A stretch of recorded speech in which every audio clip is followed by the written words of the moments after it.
Good evening, HeirofCarthage here, and welcome back to the Archaon, the Ever-Chosen campaign. I've taken a look at the comments you all left on the last episode, so let's pick it up from there. There was a lot of suggestions for what to name the Manticores, and honestly, there was several that had some upvotes, and they were all pretty good. We actually lost one, unfortunately. We need to re-recruit one. One person suggested you name them Romulus and Remus, and I was like, ooh, that's pretty good on a couple levels. One, it's like the whole tale of the beginning of Rome, and then there's also like the Star Trek connection, which was also obviously based off the tale of the beginning of Rome. So, pretty cool idea. I like it. So, that's what we're going to do. I can't recruit another one at the moment. Yeah. At least, actually, I think I can. No, we can't. Not at the end of this turn because we don't have enough. We don't have any movement points with Kholek's army. So I am going to go ahead and build this ruinous altar. And on the next turn, we're going to leave Erengrad alone because it's none of my concern right now with the vampires. Our focus is going to be here. Empire must die. Britannia, dwarves, Lothern, Empire. Empire's the first, and we're going to do our best to wipe them out this episode. Now, as far as other comments that made it in that people... This is a pretty good comment here by Count Saruman. He says, imagine what would happen if Sigvald ordered the polisher to polish his metal underwear while wearing it. Where's Terhilius? Story material, sir. Well, Terhilius did bless us with another story. It's really hilarious, and while I do want to read it, it's probably PG-13. It's really not like bad, but just in case there's some folks who wouldn't want me to read it aloud, which I think most of you would be alright with it, I think you should go and read Terhilius' story, but it basically goes in and explains why Sextus has been having so much trouble with the vampire lady. I won't give it away. You should go read it. It's on the last episode. Go there, read it now. Terhilius, you're amazing, sir. Thanks for writing such entertaining material. Definitely enjoy it. And then one other person maybe accused Sextus of having trouble with child support, which is why the vampire lady won't leave him alone. So all some pretty funny suggestions. I appreciate it, folks. Thanks for all the comments. If you enjoy this, please go subscribe. Subscribe to the channel so you'll know when the next one is uploaded. If you hit the bell, you get the notifications so you can be the first one in Archaon's notification squad. And, of course, if you enjoy the video, like it. If you don't, tell me what I need to do to make it better. And I will try to incorporate it. I try and bring your suggestions in as best I can. We really need Crush Skull Foe Stomper in this army of Patchy the Eversalt. Until then, though, I'm going to give Patchy this ward save and then this Mark of Corn. Ooh, that is such a good one. Let's give that to the Demon Spew. That'd be a pretty nasty bonus to give them. I think we can go ahead and just auto-resolve this one. Karl Franz has respawned here, but not a great place to respawn. Marienburg didn't really have a significant garrison. Causes terror when fighting the Empire. Well, we won't be fighting the Empire for long. They're going down. All the way down. Avert your eyes. I'll avert my eyes from nothing, Sigvald. Don't be giving me commands. You're not the boss of me, fool. Alright, no, anyway, I like you, Sigvald. You're doing great. Not like that, though. We shall weave the fates. Oh, Patchy. We finished the Tribes of Chaos, which is good. I'm going to start with Spirit Leech and unlock a few of his different magic spells that we could use. And then for the Kentucky Friar, let's continue with Burning Head. Get the cost of that down in terms of the magic cost.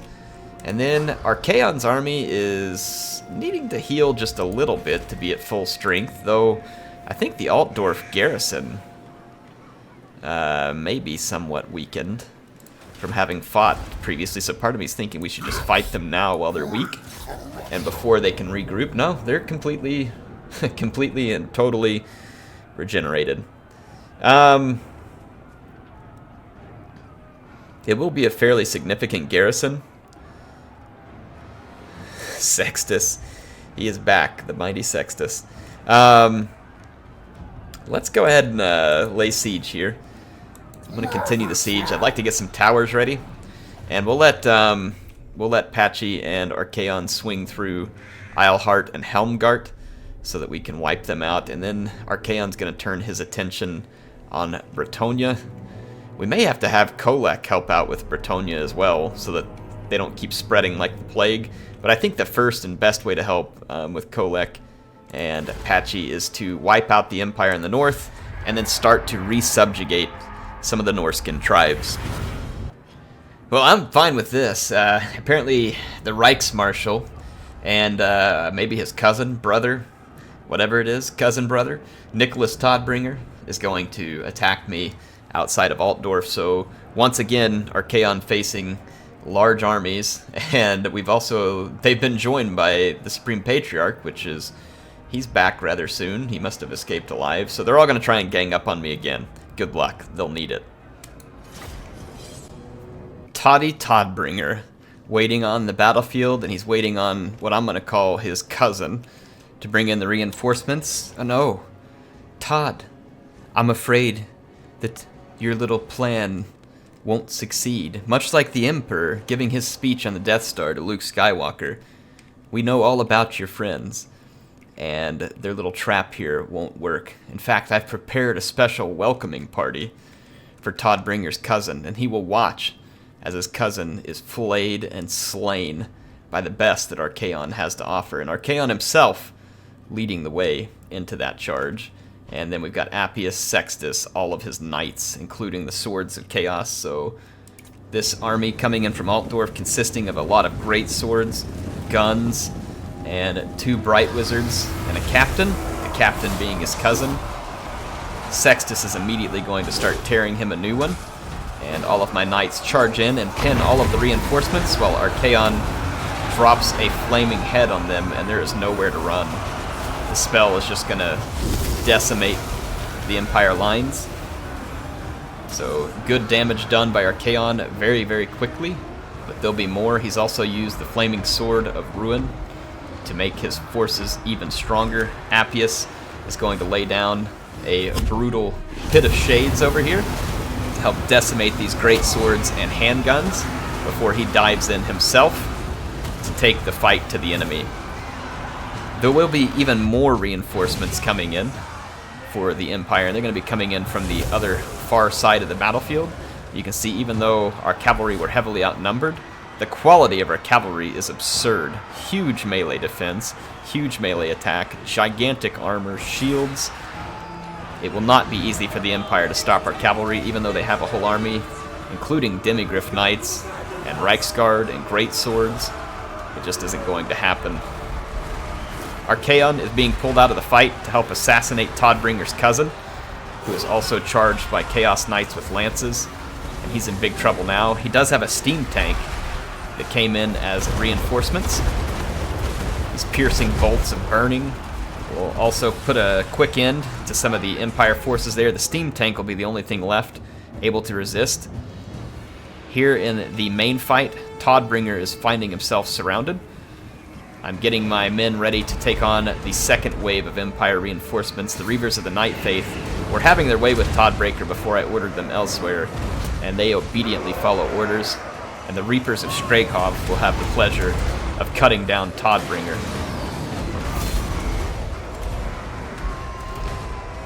Oh, Todbringer. He may look fancy with his giant peacock plume, but he's being shredded.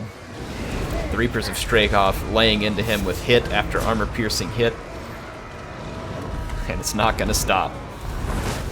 He's already wavering, and his hit points are dropping extremely rapidly here.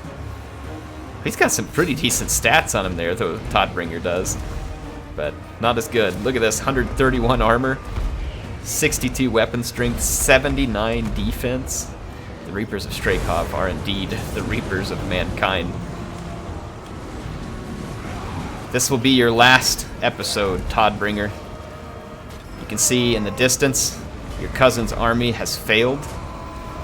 Archaon's knights ride away in victory, while you flee in shame, beheaded by the superior forces of Chaos.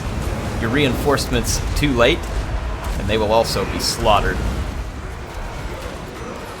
You see my Chosen ripping into the Empire troops, who attempted to do their best to reinforce Todbringer, who foolishly told them that there was still hope for them, over and over again telling them that hope can carry them, faith in Sigmar. None of it was true. The Reavers of the Night Faith no doubt taunting their enemies as they hack them to bits. My victorious cavalry, Appius, Sextus, and Archaon are all returning, and when they get here, the reckoning of these Empire reinforcements will be complete. For now, they fire their rockets, they fight, maybe even thinking that they do have a chance. Balthasar encouraging them. What Balthasar doesn't know is that this is his last day, too. His doom is impending, flying on the wind, riding on the steed Droghar.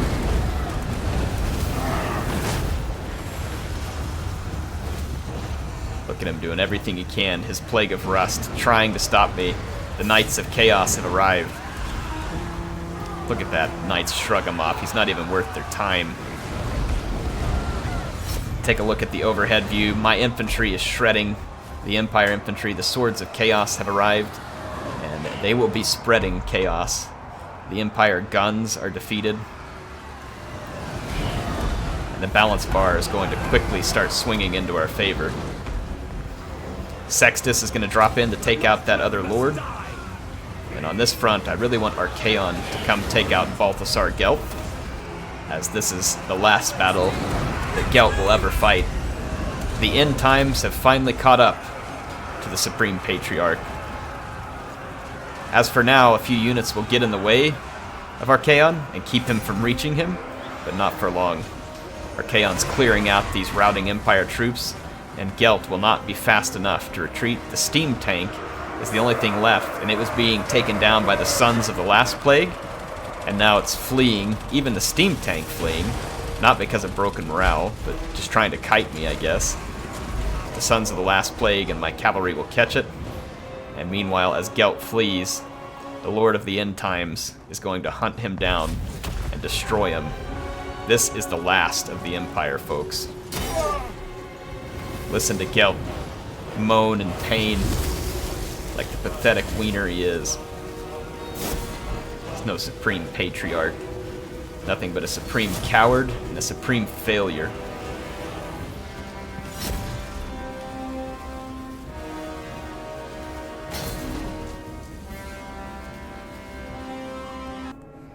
And once again, Archaon absolutely decimates all that the Empire has to offer.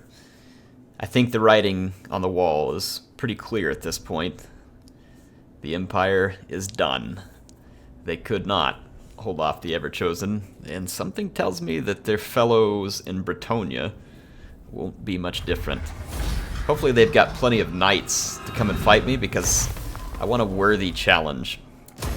A worthy challenge. Not this scumbaggery that they've been throwing at me. Alright, we've made it through this turn. It's time for us to destroy Bay of Blades. There's probably a couple of different ways that I could do it. I believe the vampires went and settled the Tower of Crack, which means if they did... No, they're probably making their way towards that exact same settlement. I wonder if the Tower of Crack is under Skaven control. I'm not entirely certain at this point. I want to merge with Kholek's army just momentarily so I can swap over a unit. And I need to recruit another Manticore out of Kholek's camp. So here we will get another Feral Manticore. That will be Remus. And then as for this army, I was told that we need some aspiring champions. So we'll definitely get a couple of aspiring champions. We'll have the other Manticore coming from Kholek's army. It gives us Cocoa Pox there. So that'll be 18 units that we have. I'm almost wondering if we just finish tanking up on the champions. It'd be kind of a fun army. Like real tanky infantry to back up the kind of squishy high charge infantry. some trolls to act as fast movers, as well as a Gorbeast chariot. Might be better to get 3 of the champions and then 1 more Gorbeast chariot. That would give us huge anti-infantry potential. The trolls and the manticores would give us a little bit of anti-cavalry potential. Not ideal for it, but they would get the job done. So yeah, I think that'll work for now. Let's leave it at that for now. I'm going to go down here to Sigvald, who needs to move to Isleheart. We need to finish the Empire off. They're weak and pathetic at the moment, or in general. I'm going to continue the siege here. I'm going to move up Sigvald's army. Who are these grotesques? Everybody besides you is grotesque, Sigvald, and you know it.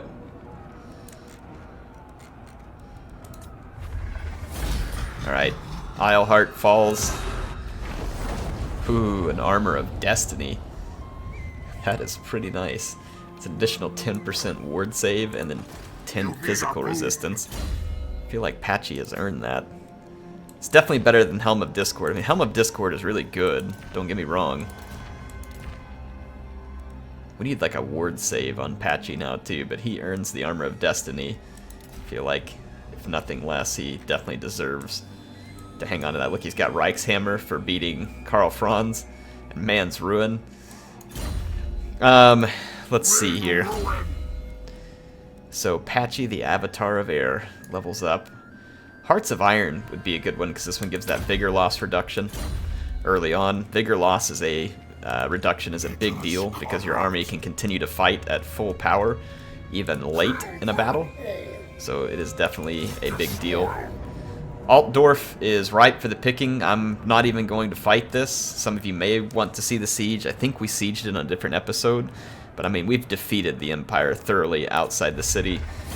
And that pathetic rabble, oh my goodness. Look at this, 76,000 favor.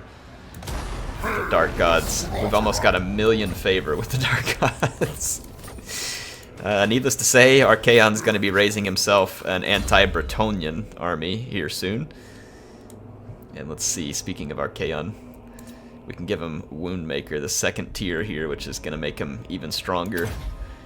His stats are getting absolutely absurd, and that's exactly the way I like them. Exactly the way I like it. We finished all the magic with Appius. We just need to finish Specialist. And then with Sextus here, let's take a look at what we want to do next. We finished Woundmaker, Scarred Veteran, Deadly Onslaught, and Mortality. Let's see, Eye of the Gods. Extra weapon damage when attacking certainly wouldn't hurt. Blade Shield would also be good, as melee defense is not spectacular because of the Manticore, so extra melee defense would probably be something useful to have. We're now ready to end the turn and continue to try and finish off what's left of the Empire. Alright, Helmgart looks like it's ripe for the picking for Sigvald, and we will make sure that that becomes the case. Gonna unlock Foe Seeker for Besornling. Let's take Patchy in for the initial attack yet again. I want to try and build up as much for him as possible in terms of skill points, experience, gained armors, traits, all that kind of stuff. So Patchy and Sigvald get the privilege of destroying Helmgart, which I do believe is the last settlement of the Empire.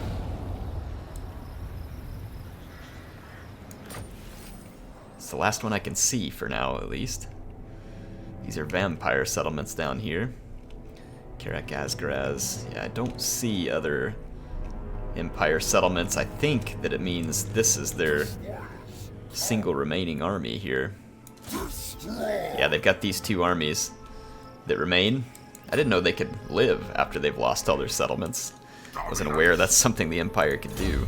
So we will get rid of the remaining settlements. Alright, Sigvald, you hit an encampment, sir. And while you're there, let's build another building. I'd like to put Crush Skull Foe Stomper into that army, so let's build this Giant's Camp. Or we could build the Giants camp in Pechi's army once we get enough growth. We'd probably be pretty close to it. So yeah, let's do that. Let's build the building in the camp for Sigvald that just reduces the overall cost of his upkeep. Because, of course, we're running short on money, and Air's feeling particularly vain here. There we go. That's what I'm talking about. I'm just going to save that surplus in case I need it to recruit another lord or anything else that might pop up over the next... Oh, I forgot. We do have the one more Empire settlement up here. That's why they're not... Oh no, Bay of Blades is gone. Bay of Blades is gone. It's been destroyed. I do not see another Empire settlement.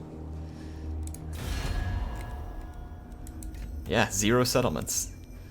So, this is what's left of the Empire over there. So now that there's no Empire settlements left, I've got a little bit of unfinished business, let's call it, with Karl Franz. Kholek, why do you always be calling me a fool? We're going to move back towards Fort Ostros, and we're going to utterly destroy the vampire counts. Alright, so Helm and Gorst will be the first to be reminded of why Kholek was wiping them out in the first place. I'm going to clear them out and swing north and start to awaken our Norscan brothers once again, while Kholek begins destroying the realm of Britannia. Sigvald needs to sail to Ulthuan. It's time for the ultimate invasion, one that will be a huge test. I hope that we can still find the Sword of Cain roaming. It is right now. If we could get a hold of the Sword of Cain with either Patchy or Sigvald, that would be really, really cool. Really cool. I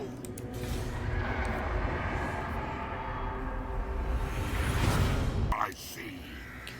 Alright, folks. We are ready to try and finish this up. I didn't catch exactly where those Empire troops fled. This is annoying. They don't really have any life left in them. Okay, this one fled this way, and then the other one fled north to Weissmund. It's pretty irritating because these armies are completely pathetically dead. But if I let them go resettle somewhere, I may have to deal with it at a later point in time.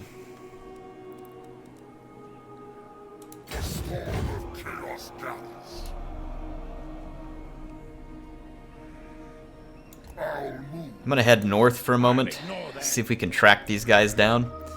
I'm gonna head south with Sigvald and Patchy. They're gonna cut a quick swath through Britannia. They're not gonna stick around, but we're gonna cut through on our way to Ulthuan. So I'm gonna bring Sigvald up.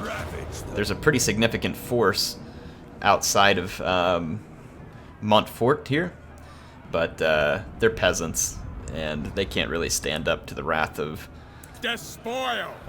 chaos. And wrath they will feel to its fullest. The gods direct me. In vain. I'm gonna go ahead and attack. Bring them to ruin. The enemy will be receiving reinforcements, but I care not, and I want to destroy all these troops here while I have the opportunity. Sigvald, scion of Slaanesh.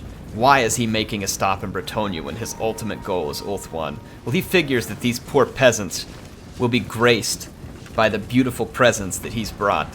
His beautiful army, his mirror guard, his spotless cape, his mirror shield. Yes, these Bretonians will be the luckiest. They get to die at the most beautiful hands in the old world. So Sigvald is gracing them by being the one to destroy them. And consider it foreshadowing, for Sigvald's true lord will be along shortly to finish business. We're going to attack the gates. The Sornling has already landed on the walls and begin annihilating the archers that are resisting. And all across the battlefield you can see Sigvald's army marching to the walls, raising the ladders, and beginning to overrun Montfort and its defenders. To humans, the settlement might look beautiful, even impressive, but to the forces of chaos, it's pathetic and will fall. The trolls and the chaos spawn are moving towards the gates on this side, and you can see that my aspiring champions are already scaling the wall and will begin their reign of terror on the inhabitants soon as well. Now the gates on this side will fall quickly. The trolls will pretty quickly be able to bash their way through. The archers are helplessly hoping to stop the onslaught of monsters that's headed their way, but it won't be enough. Just watch, show you all how quickly the gates will begin to drop. It won't take long. The trolls will hammer through. On this side, my forces begin to scale the ladders, and they've reached the walls, and the defenders are about to learn a true lesson in pain and suffering at the hands of Sigvald's superior forces. The Mirror Guard here, representing their lord, maybe not quite as good looking as he is, but certainly attempting to do so. Meanwhile, the gate continues to be hacked down, while the Bretonnian captain sits here trying to encourage his men. You all can caption what you think is going through his head right now, maybe taking in one last view of the beautiful settlement at Montfort before it's put to the sword and razed to the ground. Sigvald and his troops have broken through. The walls are utterly swamped with the forces of chaos. Their troops are routing. Pegasus Knights are desperately going to charge in and try and stop my monstrous infantry. But this is a blob that the Bretonnians can never hope to break. The armor piercing and the mass on my trolls and chaos spawn will be too much for these units to handle. They also bring in their foot squires, but I've got Forsaken to help come pay them a visit, and I've also got my Gore Beast chariots ripping in, so we'll have plenty of anti-infantry capability here. There are more desperate defenders. There are Grail Knights back here. You can see here the reinforcing Lord and his paladins who've come to try and save the city, but are up against a fight that they really can't win. Here's our damsel Laura Beast. Let's see as the Knights of Britannia mount and flee from what needs to be their moment here. You can see the real gallantry, and the chivalry of these knights waiting while their comrades die in battle before they charge in. So finally, some of the knights have charged in. They can charge in as many as they like. You can see that Patchy and the Kentucky Friar are going unwavering in this fight. Their forces are beating them down. Sigvald's infantry has massacred the troops on the wall almost entirely, and the Polisher and Sigvald are marching their way towards the center of the map and the victory point in the plaza, where the last remaining troops wait. Sigvald himself maybe just taking in some of the sights here as well, taunting the inhabitants. They were no match for his magnificent beauty. He's got some new peasant toys. My cavalry has come in through the gates, and it's going to run down these archers. The archers really have nowhere left to run at this point. They're pinned all the way up against the invisible wall here, and my cavalry will make very short work of them. These peasants don't stand a chance. My warriors with halberds slowly making their way to the town center, and the Polisher nearby with them, ready to polish off the Bretonnians. Let's get a good look at him. What an awesome looking unit here. With this campaign, it's been fun too, because I feel like I've gotten to know the characters and the units and the armies, their strengths, what they're good at. All of the knights have finally committed to this fight. My aspiring champions are down over here. Looks like they're slaying a paladin. One champion of Britannia versus quite a few from Chaos. We've got Bersornling. He's going to go up here and silence these archers who have been firing with some degree of impunity, thinking that perhaps they can do some good, but their fate is now met. Their bodies will be hewn apart by the claws and teeth and the axe of the Manticore and its rider. No doubt if there's any survivors, the stories that they'll carry back to the others will be terrifying. The chain route happens, and Montfort falls, leaving a clear path to Ulthuan for Sigvald and Patchy. And just like their cousins in the Empire, Maximilian and Cassian, neither one could stand up to chaos. Oh boy. I think we are going to have to sail all the way to Ulthuan before we find a challenge. And indeed, we may face a significant challenge there. It depends on what type of army is being recruited by Lothern. If they're spamming the Sisters of Avalorn and a bunch of treekin, or tree men, could get pretty ugly. Could get pretty ugly. Indeed. So we can go ahead and camp with Patchy, the Eversalt. Sigvald gains another rank. We finish Stylus. Let's go Driven by Lust. And we need some more growth points. Actually, we just need to be in encampment before we can do that next one. I'm going to go ahead and build this Giant's Camp here so I can put Crushed Skull Foe Stomper into Patchy's army. I think that'll be a really cool unit to have there, and it fits the theme. I'm going to just wait and give Patchy the Dragon. I mean, we have enough skill points. I'm not too worried about it, but I kind of like him. I don't know, though. Putting him on Steed would be very nice from a speed standpoint. Let's work on his magic first. His magic right now is not so great. So let's get him some decent magic. The Empire. We're never going to catch these remnants of the Empire. They're just going to run from us, which is going to be absolutely infuriating. I'm going to raise Fort Ostros. Kelman Gorst ran rather than fight because he's a coward. A vampirely coward.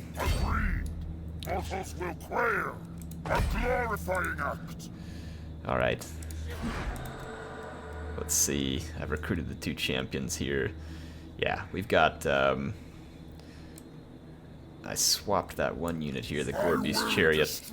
Let's head out of the camp and see if we can swap that back over, actually. So, Gorby's Chariot goes back. Let's pick up that...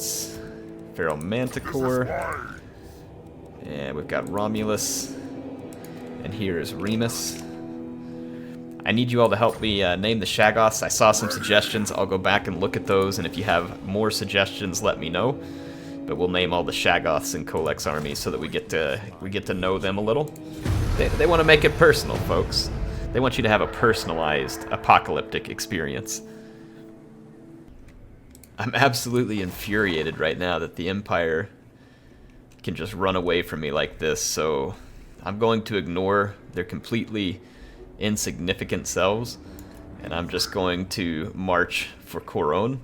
If they resettle somewhere, I'll find them and I'll destroy them, and it shouldn't be much of a problem. I'm going to make a beeline for Coron. As for the ilk of Manfred von Karstein, Gorst, and the rest of that Manfred clan, I'm going to move up to Prague here and get ready to lay waste to more of them. They have come back from the brink of destruction, only staying alive by their rabbit-like multiplication, which is kind of disgusting, might I add. Kind of disgusting. What other units did I want in this army? Got the trolls. I have the manticore. I thought I knew what I wanted in this army. A couple of chariots is what I wanted. I thought. Probably another troll. Yeah, another troll and a couple of chariots. Let's do that.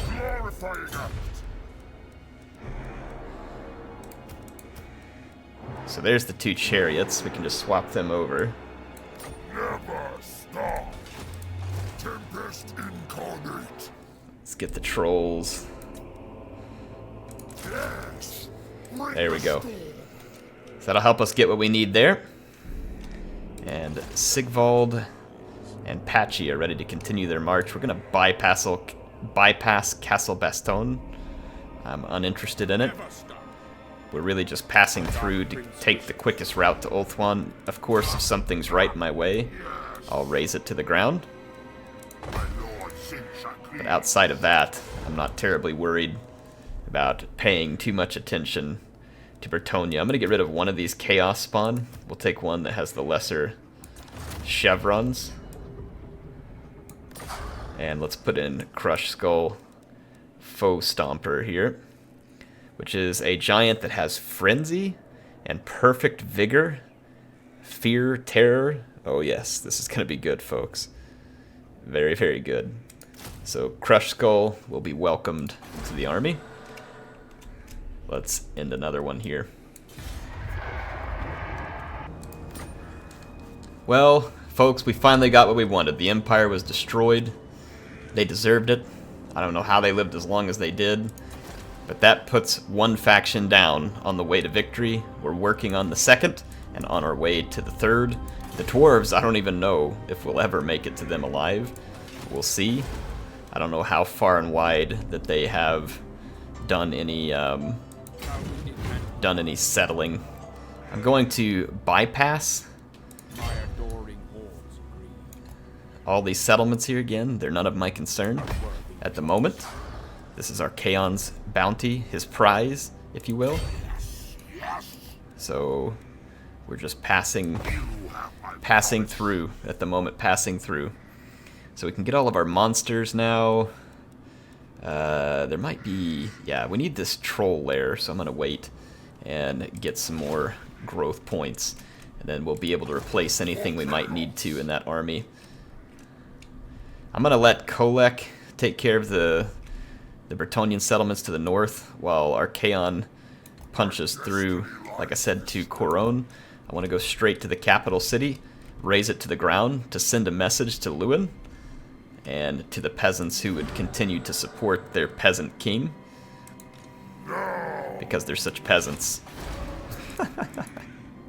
We're still recruiting 2 trolls here with Kholek, so I'm unable to move. And for safety's sake, just in case there's a bunch of vampires ready to pounce, this army would not be particularly great against a huge bunch of vampires. I'm just going to hit an encampment. And Felman Ingerson Reborn is just waiting on... Actually, we only need 1 troll. I miscounted somehow here. The 2 chariots. Yeah, we just need 1 troll. We need 1 troll. And then I need to re-recruit the Gore-Beast chariots that I took out of that army. So 1 troll, start the Gore-Beast chariot. Done. Messed it up, folks. And then I'll have to get a second Gore-Beast chariot to make up for it.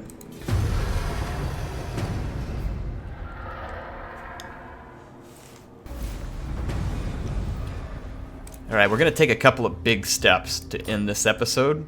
A signal that change is on the way. And no, we're not talking about the loser Zinch and his loser Chicken Lord. We're talking about the fact that Sigvald has now put to sea. The invasion of Ulthuan is very real now, folks. Very real. I think the Sword of Cain went to rest, if I saw right, which is unfortunate. We need it to be taken up again. Yeah, actually, I don't see it in the shrine. I don't see it in the shrine. Oh, no, no, no. Here it is. Was that the Sword of Cain out here? Yeah. The Sword of Cain it's still about, so we have a chance to take it. It makes me wonder if the elves lost it.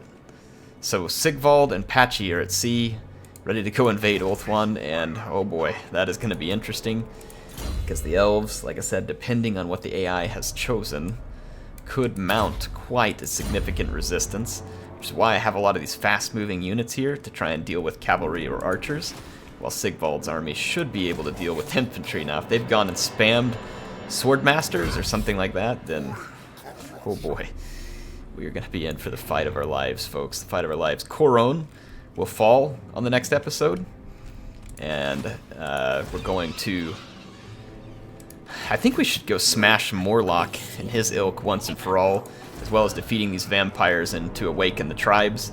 We need to make a second army to help Kholek because of all the resettling and stuff. Or sorry, not Kholek, Archaon, because of all the resettling that's going to happen. So I'll need you all to give me some suggestions on what kind of army it needs to be, who it's going to be led by, a sorcerer, a chaos lord, what's their background, what's the story. Help me fill it in. We shall weave the fates. Let's see, a Sornling here. It's devastating charge. Let's get Woundmaker. They don't do tons of damage on that Manticore. That is going to be all the time we have for this episode. Felman Ingerson can build the Unholy Legion. This is perfect. So I will see you all in the next episode. I hope you're ready for the invasion of Ulthuan to begin, and for the fall of Coron. Yes, I'm going to call it the fall because I don't expect that they will survive it. I will see you there. HeirofCarthage signing out, folks.